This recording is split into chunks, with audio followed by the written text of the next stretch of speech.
Assalamualaikum, salam sejahtera. Nuh aku, saya Hikmah Juni.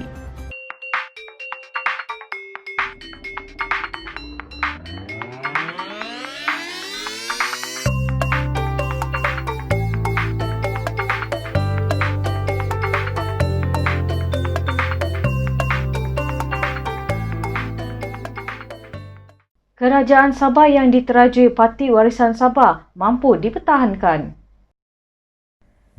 Kerajaan Sabah yang diterajui Parti Warisan Sabah mampu dipertahankan di sebalik pergolakan politik negara. Ketua Menteri Datuk Seri Panglima Haji Muhammad Syafiee bin Haji Abdal berkata, menerusi pertemuan dengan pemimpin dan wakil rakyat kerajaan baru-baru ini, sokongan mereka kepada kerajaan negeri adalah kukuh. Saya bukanlah kita malaikat yang boleh mengetahui perkara ini, tapi saya yakin setelah bertemu dengan rakan-rakan yang ada, ya, mungkin masih ada amalan-amalan yang dahulunya daripada parti yang lain masuk ke parti Bersatu, parti itu, parti ini. Tapi pada keseluruhannya saya berani katakan, insyaAllah mungkin kita boleh bertahan teguh untuk mempertahankan kerajaan negeri yang ada. Ketua Menteri berkata demikian ketika ditemu bual dalam program Agenda Awani yang disiarkan Astro Awani petang tadi. Dalam temu bual itu, Datuk Seri Muhammad Syafiee berkata perjuangan menuntut hak Sabah sebagaimana termaktub dalam Perjanjian Malaysia akan diteruskan sehingga mendapat penyelesaian. Contoh macam tuntutan MA63. Ya, ini bukan hanya membabitkan kerajaan persekutuan dengan Sarawak, dia membebutkan kerajaan negeri Sabah juga. Ya. Jadi sudah pasti akan ada rundingan-rundingan.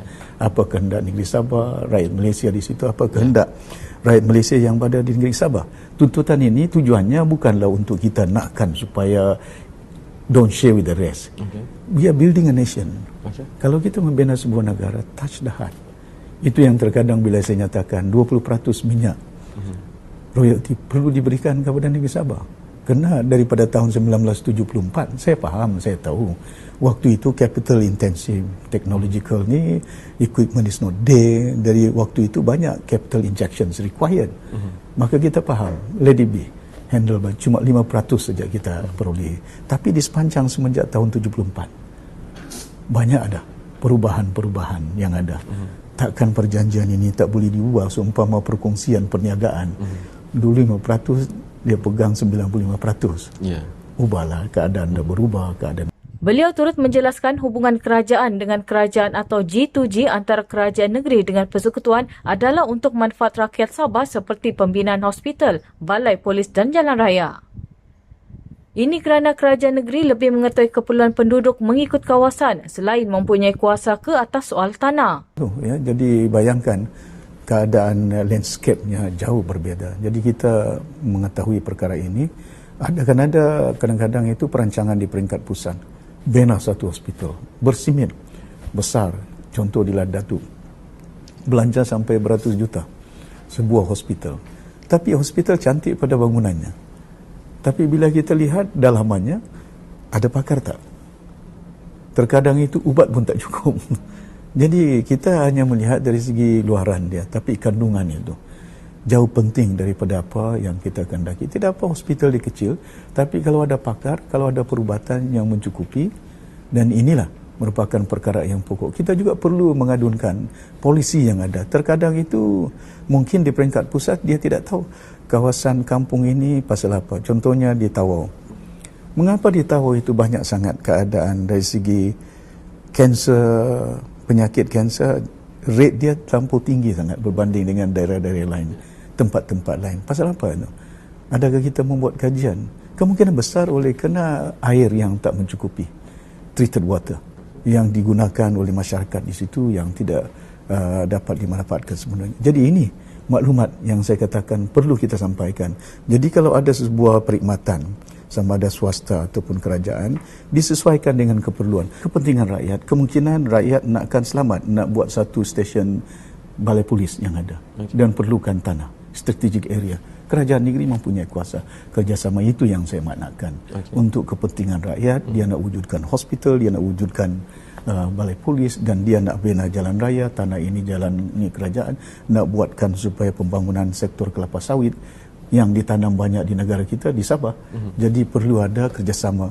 Dan kerjasama ini bukan untuk semata-mata parti warisan ataupun kerajaan negeri, tapi ini merupakan satu kerjasama untuk kepentingan negara kita. We put aside, but there's a red line there.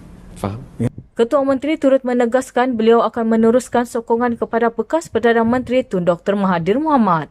Saya akan teruskan sokongan saya kepada Tun Mahathir Mohamad. Kerana saya mengenali beliau. Ya, ramai saya kenal. Ya, bukan hanya Tun Mahathir, Tan Sri Mahyudin, Datuk Najib, rakan-rakan Tunku Razali, dan Tun Musa Hitam. Semuanya kawan lama. Tapi dalam perkara ini kita dapat melihat bahawa bagaimana landasan perubahan negara kita yang dahulu dalam keadaan terbang-ambing, terkenal dengan isu-isu dilontarkan di peringkat antarabangsa seperti 1MDB. Dan salah seorang tokoh yang telah melahirkannya dan salah seorang tokoh yang telah membangunkan negara kita dikenali sebagai satu buah negara walaupun kecil, Malaysia. Dan saya tidak boleh asingkan dia dengan nama Tun Mahathir Mohamad. Seorang yang berjasa, seorang yang mempunyai wawasan, dan juga saya mengenali dia sebagai seorang tokoh yang mempunyai disiplin dia dalam kehidupan. Maka dengan itu terbukti nyata. Maka dengan itu saya dapat melihat Waima kita dapat melihat rancangan-rancangan nak memulihkan dalam keadaan ekonomi yang tak menentu. Dah siap pun mengimbangi pembangunan yang ada. Dah tersusun. Cuma menunggu akan sedikit sebanyak membawa hasil. Tapi malangnya perubahan politik yang berlaku. Dan saya nyatakan, pasal apa saya nyatakan? Kerana mereka ni Mahyudin, Tan Sri, dia rakan saya. Lama. Dan di samping itu dia dah dilantik menjadi Perdana Menteri untuk kepentingan rakyat, bukan kepentingan politik saya. Dakwaan tular yang mengatakan Parti Warisan Sabah mengisytiharkan keluar daripada Pakatan Harapan PH adalah berita palsu yang sengaja ditimbulkan pihak tidak bertanggungjawab. Setiausaha Agung Warisan, Datuk Lorita Padua Junior berkata, sejak ditubuhkan, Warisan juga tidak pernah sekalipun menyertai Pakatan Harapan kecuali menjalin kerjasama. Tegasnya dakwaan itu dikeluarkan pihak tidak bertanggungjawab yang cemburu dengan kerjasama PH Plus dan ingin memecahkan kerjasama tersebut. Meskipun tidak pernah berada di dalam gabungan Pakatan Harapan, namun Warisan amat konsisten dengan pendiriannya untuk bekerjasama dengan PH sehingga PH sekarang digelar PH Plus. Sehubungan itu, Loretta menyuruh semua penyokong Warisan agar tidak mempercayai berita palsu itu. Kementerian Dalam Negeri KDN memutuskan untuk membatalkan semua dokumen yang diberikan kepada warga asing di Sabah kecuali kad IMM 13 bagi memudahkan proses pemberian dokumen daripada negara asal mereka masing-masing. Menterinya Datuk Seri Hamzah Zainuddin berkata, dokumen yang pelbagai seperti kad IMM 13, sijil banci dan kad burung-burung menjukarkan proses pengurusan warga asing di Sabah.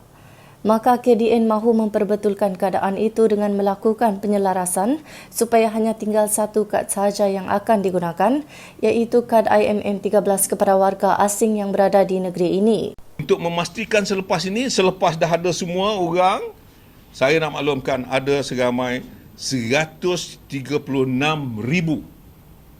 lebih kurang yang ada semua this kind of document dalam negara kita ni.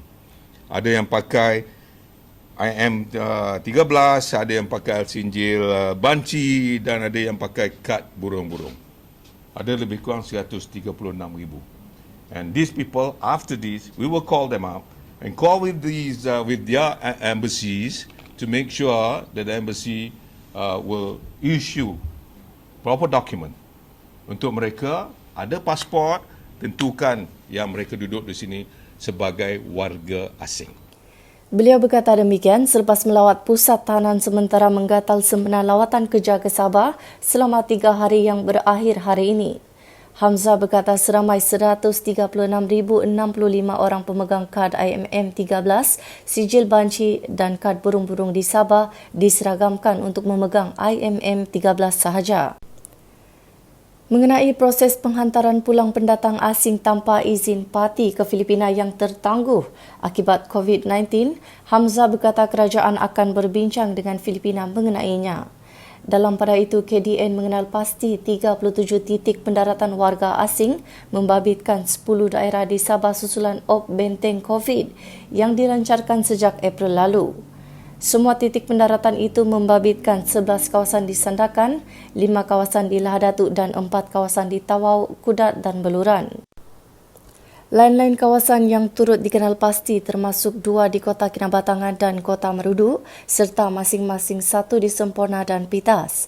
Dalam lawatan kerja itu, Hamzah turut meninjau penugasan op benteng di sempadan Malaysia-Indonesia di Sungai Melayu Wallace Bay di Pulau Sebatik dan Burst Point di Pulau Tambah, Kalabakan. Beliau turut melawat tapak projek pembinaan Ibu Pejabat Polis Daerah Kota Kinabalu yang dijangka siap September ini. Dalam perkembangan lain, Hamzah memberitahu sebanyak 14 projek pembangunan fizikal diteruskan di Sabah dengan kos 1.03 bilion ringgit.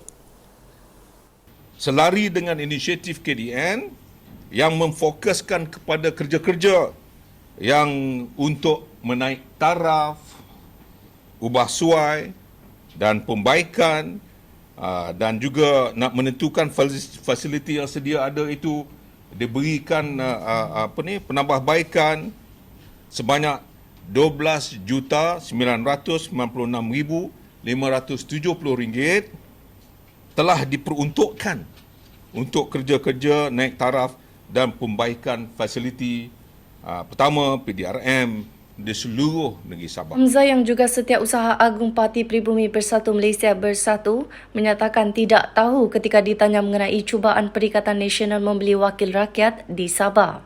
Saya tak tahu, yang saya tahunya saya melawat lorong-lorong tikus. Belum ada tikus-tikus yang saya jumpa pun for the last 3 days. So whatever that he has said, maybe he is talking about those people yang approach.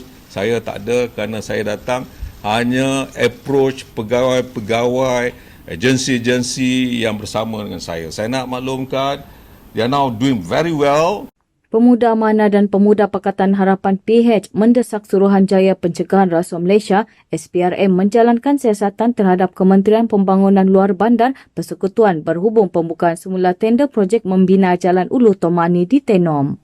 Pengarah Komunikasi Pemuda Amanah Nasional Khairuddin Daud membuat desakan itu selepas tersebar sekeping memo dikeluarkan Ketua Setiausaha Kementerian itu pada 14 Mei lalu yang mencadangkan projek itu dibuat secara lantikan terus. Beliau bersama pimpinan pemuda PH membuat laporan di Ibu Pejabat SPRM Sabah berhubung pengeluaran memo berkenaan kemarin. Menurut Khairuddin, projek itu sebenarnya telah diluluskan dan disenaraikan dalam rancangan Malaysia ke-11. Laporan SPRM itu dibuat kerana wujud persoalan mengapa Menteri Terbabit mengarahkan Ketua Setiausaha Kementerian itu membuat tender terhad sedangkan Kementerian Kewangan sebelum ini telah melaksanakan tender terbuka. Malah juga berlaku pengurangan kos projek menerusi tender terbuka iaitu sebanyak 24 juta ringgit.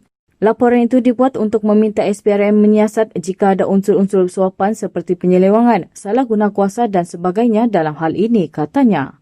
Pada 6 Februari lalu, Kementerian Kewangan telah bersetuju melantik kontraktor yang berjaya dalam tender terbuka bagi projek tersebut dengan kos sebanyak 154 juta ringgit.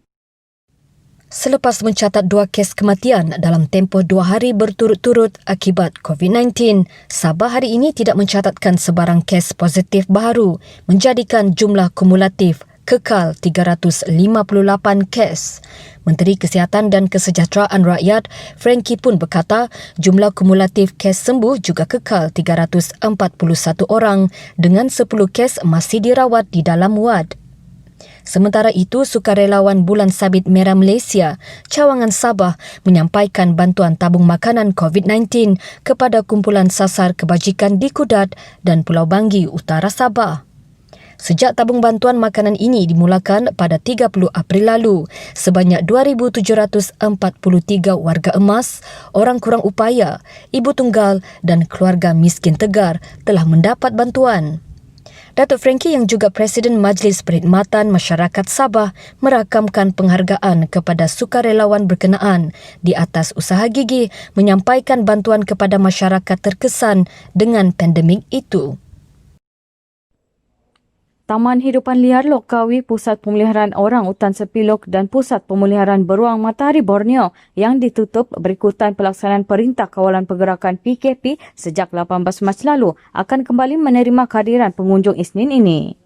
Pengarah Jabatan Hidupan Liar Sabah, Agustin Tuga berkata, pembukaan semula pusat dan taman hidupan liar itu susulan pengumuman kerajaan yang membenarkan sektor ekopelancongan kembali beroperasi seperti biasa. Namun semua pihak perlu mengutamakan keselamatan. Beliau menegaskan pusat dan taman hidupan liar berkenaan perlu mematuhi prosedur operasi standard SOP yang ditetapkan Kementerian Pelancongan, Seni dan Budaya Negeri, Majlis Keselamatan Negara dan Kementerian Kesihatan bagi mencegah penularan COVID-19. Perlu diingatkan bahawa 3 tempat popular ini hanya dibuka kepada pelancong tempatan dan rakyat Malaysia sahaja buat masa ini. Beliau menasihati pengunjung agar mematuhi SOP ditetapkan sebagai satu norma baharu ketika melawat ke tempat berkenaan. Mendaki Gunung Kinabalu setinggi 4,095 meter dengan memakai kostum lengkap Iron Man. Itu cabaran yang akan dilakukan oleh seorang peminat cosplay, Johan Charles Jayasuriya, 39 tahun, bersama 9 lagi rakannya termasuk veterina Dr. Randolph Pazar hujung bulan ini. Pendakian pada 29 dan 30 Jun ini bertujuan mengutip dana untuk membantu malim gunung yang terjejas akibat pelaksanaan Perintah Kawalan Pergerakan PKP sejak 18 Mac. Menurut Johan, beliau sudah mendaki Gunung Kinabalu lebih 10 kali dan ini merupakan pendakian pertamanya dengan menggunakan kostum Iron Man. Biarpun sudah banyak kali mendaki Gunung Kinabalu sebelum ini, namun ini adalah kali pertama beliau menyahut cabaran mendaki sebagai Iron Man. Ia akan menjadi cabaran yang sukar, namun beliau berusaha menjayakan misi berkenaan. Johan berkata, misi itu juga bertujuan mempromosi aktiviti pendakian di Gunung Kinabalu yang kini telah dibuka semula selepas dihentikan selama 2 bulan ketika PKP. Jangan lupa penjarakan sosial ketika keluar dari rumah. Sekian berita BTTV malam ini. Terima kasih Terubuk Jak Kita.